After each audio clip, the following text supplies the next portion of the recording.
This exercise is the one arm hooked, one arm dumbbell bench press. So what we're going to do here is set up a bench kind of shifted over to the side in the power rack with the safety rail set about 6 inches higher than the height of the bench. As you can see, what we're doing here is a single arm dumbbell bench press.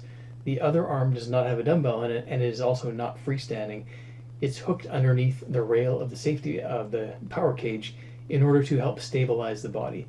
This, I find, allows you to really put maximum loading onto one side at a time. So if you find you have a hard time feeling your chest working while you're doing a bench press, this is a fantastic way to adjust for that, because it allows you to put more neural drive into that one side and to adjust your body so that you're really developing a good stretch of the bottom where you can kind of tilt your chest away from that side, and then as you come up to the top, tilt your chest a little bit towards that side. So it changes the angle of the shoulder as you're doing the exercise.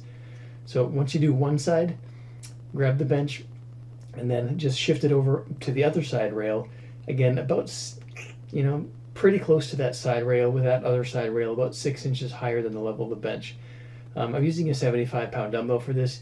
You want to keep the weight fairly moderate here because this one is more about feel. You can develop to moving heavier weights if you like to as well, but I find this one going for feel is going to be your best bet. Now, again, use a controlled pressing movement here.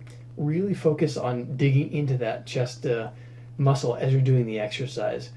Getting a nice deep stretch at the bottom, holding that for a moment, and then pressing hard to the top, really focusing on that contraction. So hooking that other arm underneath that rail, this is what stabilizes your body. When you're doing a normal dumbbell bench press, if you're trying to do a single arm, it turns it into a lot of a close grip bench press and tricep exercise, because if you try to go wide, as you normally do with a dumbbell bench press, you're going to tip over. So this allows you to stabilize kind of like an outrigger and not tip over as you're focusing on one side at a time.